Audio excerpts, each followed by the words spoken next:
अपनी प्रतिज्ञा को लेकर के जंगलों में भटक रहे थे, घास की रोटी खा करके गुजारा करते थे। एक बार दोपहर के समय था, राणा प्रताप जंगलों में चट्टान पर थोड़ा विश्रांति कर रहे थे और उस समय एक 45-40 उम्र की एक जोड़ी, एक कपल, पति पत्नी वहां से गुजर रहे थे। वो यात्रा कर रहे थे, किसी स्थान पर जाने के लिए निकले थे। बहुत प्यास लगी थी, वो प्यास के लिए तरस रहे थे, ढूंढ रहे थे, लेकिन कहीं पर पानी की जगह नहीं मिल रही थी। उन्होंने दूर से चट्टान पर एक सज्जन को सोया हुआ देखा। उनको लगा कि यहां के परिचित होंगे, चलो हम उसके पास जाएं और उससे पूछें कि कहीं नजदीक में पीने का पानी मिलेगा क्या। वो दोनों पति पत्नी जहां पर राणा प्रताप चट्टान पर सोए थे, उनके पास गए। उनको निकट देखते हुए राणा प्रताप खड़े हो गए और उन्होंने पूछा, आइए कैसे आना हुआ। तो उस पति पत्नी ने कहा कि हम आगे जाना चाहते हैं, घंटे भर से प्यास लगी है, नजदीक में कहीं पानी मिलेगा क्या। तो राणा प्रताप ने कहा, हाँ मिलेगा। फिर पूछा, इस प्रकार से इतनी कड़ी धूप में आप दोनों अकेले कहां जा रहे हो, आपके बच्चे कहां हैं, साथ में नहीं लाए क्या, बच्चों को कहां छोड़ा है। तो उस पति पत्नी ने कहा कि हमारे बच्चे नहीं हैं। तो राणा प्रताप ने कहा कि क्षमा करना, मैंने ऐसा सवाल पूछ लिया, शायद आपको पीड़ा हुई होगी। तो उस पति पत्नी ने कहा, नहीं भाई साहब, आप क्षमा मत मांगिए। हमें इस बात का दुख नहीं है कि हमारे घर में बच्चा नहीं है, हमें तो इस बात का गर्व है। तो उन्होंने बड़ी जिज्ञासा से पूछा कि ऐसी कैसी बात है कि आपकी गोद नहीं है, बच्चा नहीं है और आपको गर्व हो रहा है।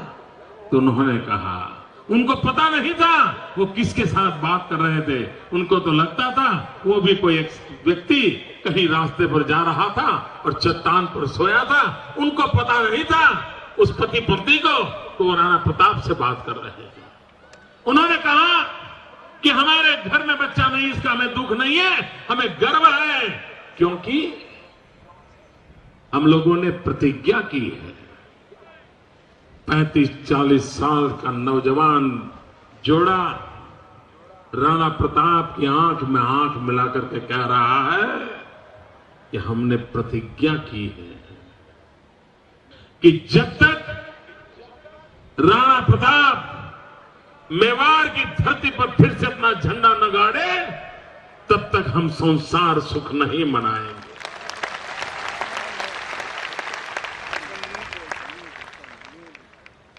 और इसलिए हमारे घर में कोई संतान नहीं है, हम प्रतीक्षा कर रहे हैं कि राणा प्रताप विजयी हो। उन्हें पता तक नहीं था कि उस राणा प्रताप के साथ बात कर रहे हैं। आप कल्पना कर सकते हो, इस एक घटना के कारण राणा प्रताप को अपने विजय प्राप्त करने की आकांक्षा में कितनी बड़ी ताकत मिल गई। और वो समाज देखिए कि जिसको राजपाट चला गया है, घास की रोटी खाकर के गुजारा करना पड़ रहा है, लेकिन उस समय भी समाज में ऐसे लोग थे जो उनके साथ खड़े थे, उनके लिए अपना जीवन का सर्वस्व न्यौछावर कर रहे थे। भाइयों बहनों, ये सामर्थ्य उन वीर पुरुषों का था जो हमें ऐसी प्रेरणा देते थे। भाइयों बहनों, आज कभी कभी मन करता है कि राणा प्रताप जिन सपनों को लेकर के चले थे, जिस सपनों की पूर्ति के लिए वो अपनी जान की बाजी लगा रहे थे। जिन कारणों से उनकी लड़ाई होती थी, क्या आज उस कारणों का कोई स्थिति क्या है? महाराणा प्रताप गौरक्षा के लिए युद्ध करते थे। आज भी इस देश में गौवंश रक्षा का कानून बने, इसलिए दिल्ली की सल्तनत के खिलाफ लड़ना पड़ रहा है। उस समय मुगलों के खिलाफ लड़ना पड़ता था, इस समय इन लोगों के खिलाफ लड़ना पड़ता। भाइयों बहनों,